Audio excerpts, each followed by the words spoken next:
Mido wana fe akavevede be mia ase be dasito mia be special guest webo alebe amegbanto ike awodomana mila eya nge afeno ike kona mama na mi be gender de like ma de be hekeme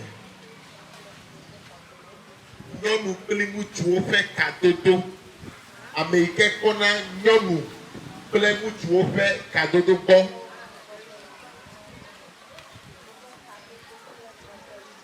pele ofe ngobe yinya boy e fi abenye kadodo okolo e ka de se wa do kula be de je video ne do chomena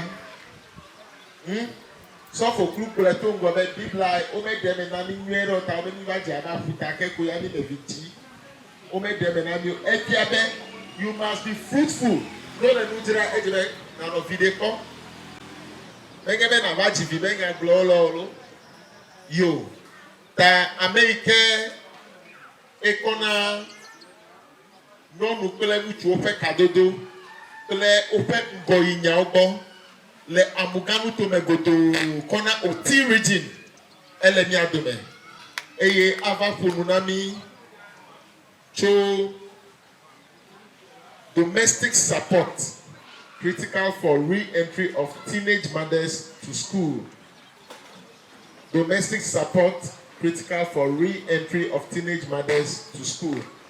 Today, pekeda wike acho mi abe afome na nonu yo alonyo vi oke jivideka alo for full emoji pekeda wike mi anawe hafiwa gbugbo ide sukula eya wu ogonu puchu igbe tare church na mi ke mi afekra ke gande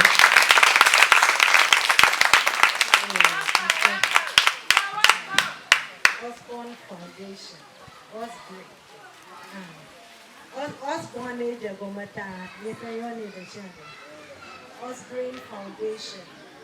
Akwenami, the Dogan is that woman.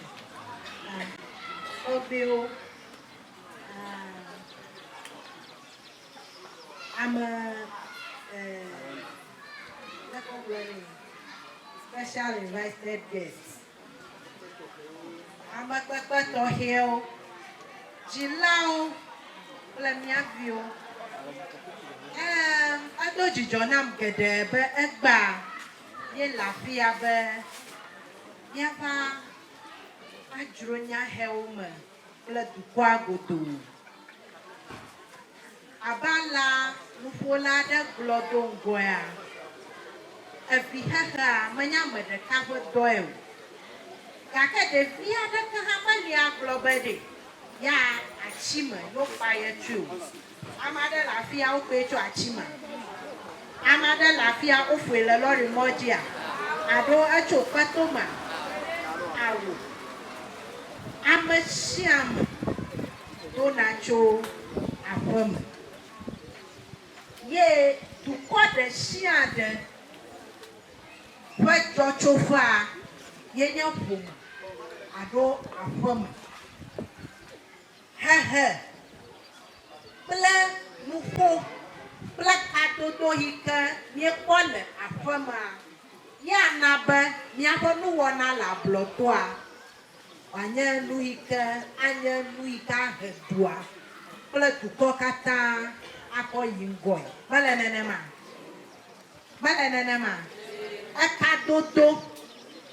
Black Macbeth, we can yet watch you Afama. Ye Naba, Abama Betona, Yatayingo. Nanaba, a GV Omover. Ye the cat, le Afadam, Hika Cato Domanu. Hika, Muya here, the Via here, or calling go back, Melu. Ye a Valia, le Apobu woman. Hika a Pokado Donue. Aponu ya he o ya ne kata ba wa koyingwa la apawo apari aton apabla avamagba akoba de vi he wa na nyamonya fa no vi krapo a o ba gbe no no a ato vovo daka ayingo daka ha ahada magbe alaba kadodo hika la fama mate ɖevi velia dzi be wòata yi ŋgɔ abe gbãtɔ nɔ. Ta aƒeme kadodoa enye nu yi ke le vevie na mí ale gbegbe.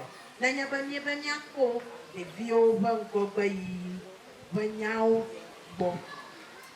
Ke míebe ɖevi yewo, nyɔnuvi yewo ƒoƒua, míedzi be nonɔ aƒeme. Ye ɔsɔfo nɔ nu ƒoma. Ɔsɔfo ƒo nye nya katã nam ale gbegbe dzidzɔ.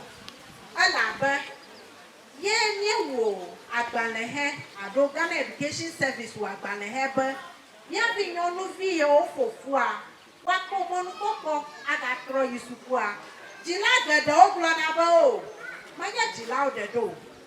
Even edumetɔ ɖewo gblɔna be o, ɖevi mawoa ne wotrɔ yi sukua woava nɔ wo nɔviwo gblẽm ta mogayi suku o.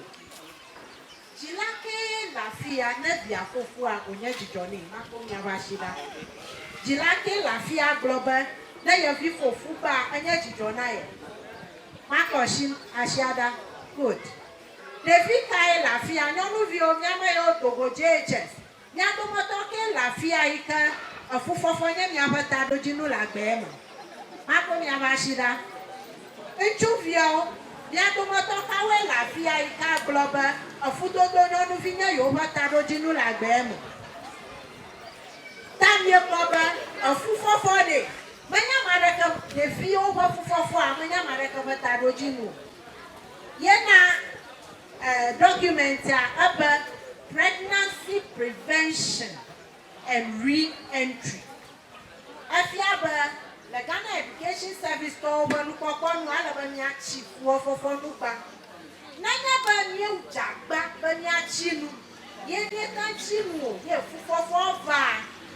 Efia be mɔnukpɔkpɔ bu ɖe ɖevia o. Ele be míadzagba atrɔ si ɖevi ma nu. Ale be ɖevi ma nu yi nye taɖodzinu nɛ be gba ɖe gbe yeava zua, ɖevi ma ata va tu ame ma gba ɖe gbe. Gake hafi ɖevi ma nava zu wɔma ɖa, ele be enye abe dzila na maɖe vevesese ma ɖevia kɔvi nam abe dzila ne ɖe fufɔfɔ ma, ele be madzagba aɖu vevesese ma dzi. Zi geɖea míegblɔna be ɖevia nye ɖevi gbegblẽ, gake ɖevi aɖewo lia enye tetekpɔ yi ke wote gena ɖe me zi ɖeka ko ke efu do. Ta ɖevi ɖevia menye ɖevi gbegblẽ o, nyafi o. Ame aɖe ka bli ɖe nɔnɔme ma me, ye ɖeka ma wɔ ge wòyi koa ezu fu nɛ. Ta abe dzilawo na nu gbãtɔ yi wòle be míawɔe nye be afifoɔ nava ele be míana kadodo nyuitɔ na nu mía kple mía viwo dome. Menye nyɔnuviwo ɖeɖe o, ŋutsuviawo hã. Ale be mɔganye ŋutsuviwo kava to fu nyɔnuviawo akplɔ vɛ na mí. Yenye nu gbãtɔ. Ekadodo ma edze gɔme tso ɖevi me. Míanɔ nu ƒom na wo. Ne ɖevia tsitsim, ye ɖevia dze nyɔnua, ele be míawo dzilawo enye míaƒe dɔdeasi be míagblɔ na wo be aƒosia afi ya ne ɖo fia. Nenye be wokple ŋutsu miedɔ, megagblɔ be nenye be wokple ŋutsu miemlɔ badzi o, migblẽ na wo woase gɔme. Nenye be miadagana dom na woa, ne nua va ɖo dzia moadagana gɔme se go, ta wo yina wɔ ge akɔvi na mi. Ta kadodo ma ye nye nu gbãtɔ wòle be míawɔ. Ke míewɔ hama, míewɔ míaƒe dɔdeasiwo. Evelia, ele be míakpɔ gbɔ be ye ɖevia tsitsi ma, nu hiahiã yewo ɖevia hiã, ele be míawɔ numawo ne ɖevia. Ale be nuɖuɖu maganye nu yi ke atu ɖevi ma akɔ de tetekɔ me. Awudodo maganye nu yi ke ahe ɖevi ma akɔ de tetekɔ me. Sanitary pad alo nu yi ke ɖevi ma akɔ dzi ɖe ɖokui ɖo ne ɖo asi anyi. Tafi atsedzila aɖewo ne ɖevia ɖo asi anyi yewo va míakpɔa, ye ma yia ye míegblɔna be o, eteive la mona etsi eɖo tsitsi me. Ye ne dzasi ɖoɖo anyi ko aɖe ne tsie ma wo hã yi míatɔwo me kpɔ be míatɔwo yiyi ma. Ke ewo dzila ma ɖevia tutu kɔ de fofom ta alaba nunya yo na devia na ta we na devia alaba na chi fofofo no alaba na ta jeshi devia gwa hono na ma jeshi bi wo gwa hono de na nya ba hono manya magbagbele de ayi na nu gbagbele ma ko gava ko manu ta jeshi bi wo gwa hono ye na klonu obede hono ma to bia awo plug ade kuma ka abajila awo ka yo katafo jijoba ye ha ye fi ham abala so fo wona daka ali deviado JHS3 ako fuvado ni kata ni global achiba yo jogo malene ma initially nya ha na nya ba bi na we adojuku na manene me daka la jikuma dodo ma malaba na ko devia afugo oba avimanya mira tatana mede okona hiri kopani na ko he ko pere amaka banchi na pamnele wonto anya devia pamnelolo devia de agagaga ka wonto wonchi na de ye na pa kokugo ala ba na devi mama ba do taode wo shi do garego headmaster wa vie malu afofu yo fofu vo maga iskoko yema akpavi o mo vere mala de kada shi de kagala podo mani o chacham ala do mo ponu dudu wa npa ma manya de ya de to e de ha ba ga na abajila ni yena o la fa vie ba na na ba de via fofu a nya ta pa shi de ma ahira nchi abijiji ni no samlo afufofo kla bijiji de manya nu hikanya mu bobu ewlo nanya banya devi yena na ovalia da blam yena na onchira blam yena be fofua afuma foga a classroom no ga pepepe ala ba saba no classroom ka kana ba hada yide mara kama ina hada ga nawo na chivivoa ka awochi lama weko aba wo cross ado wo chicho bana na wa yisukua na yisukua de na po break de na wa chosukua na zo ba poma wa ba na no de bia na no e na ka tutu humene na yi maka na wa no bo la poma ala ba na le bo la poma na bu ga do ba de tutu humene na yi na le break na ba na no de bia na troyi na pa na ba na no de bia na troyi na ye ntonya ba fu papa la ba de ma wo ga de ada yi fu fo ga je tonya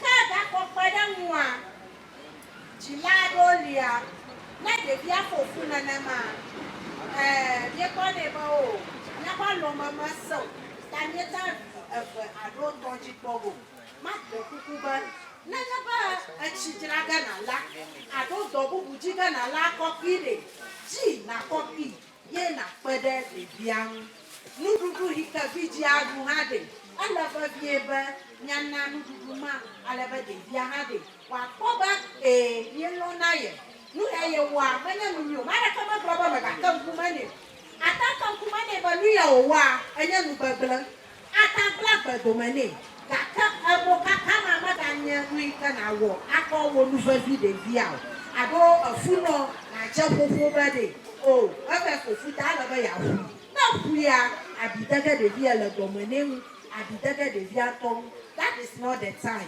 The time is to encourage akamone ahidanchi anono plome masara ya ika ojivi at the school at the look at your film go global de via no try school la abuganu to mafia apa the shada ma de visio omo akpada ye fona fu akpada 6,000 ye fona fu na mi ba de via okata no chi apade bada pade ba ma duko he de via okata fu fom na mi ba no chi apade ma ke go na duko ha gana mi ma ke go na duko ha gana mi ta ye na o la fa vie ba ya pade de via umude na wa ga buko aga tro ayi suku ta agba ni ma ji ba ma ko no jiji ta ka ma de puku na mi ji lawo ba ala fa vie ba ya pade ni abi no no vie omu manya ba na ofufofo fa ko ka ta ba ni akochi chief for Mleto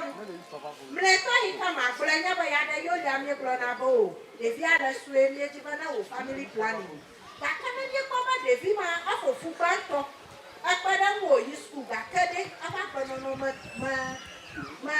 a family woody. Yes, she may not play next is over all that woman.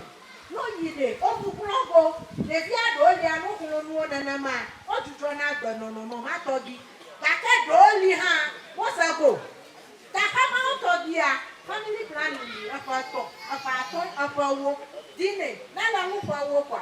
Now, I will know you. I call her here at home. Now, but Pamela, I love it. But that's the mother, the Yashide, Mata Budio. But the Kukunami, Yada Yolia, Amwade. I love an your spade as a spade. And the magic of the woman. Ye man cheap, better.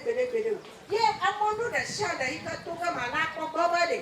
The female, the Margaret, the common body, Mamma, Toga. That kind of a bubble. I am a bad jump to somebody. I'm on to come a lap of better than Mahudi. I love a matty. That, you're not never necessary. Big ploy. I love a let me have a family planning now. No way now. Oh, do that support. Alabawanya, pay you know when children, Alabamania, Madabanya, Golele, now Gadu. Tamada, Kukunanikata, but better will laugh from Chuvio, Nanya no vio for fooding. Mikado, Mikano Como, eh? Mikakowo, Alaba de Piado, Leo for 14 years, for 40. That Abada Homer, Ababe Magago Dogo. Miamovi, Miamayonan Chuvio de Mikado, Nova School Day, Mikano Como, Mikado, Alabawata, no Sukwa, Mikatan, Akadem Nanomion, Alaba Gadeba, Nonu, Planchude, Yawana to call Onyona, Abala Sophoblena, not the mother's Sukua, but Madame Yes, Rovene, Apevene, Apevene.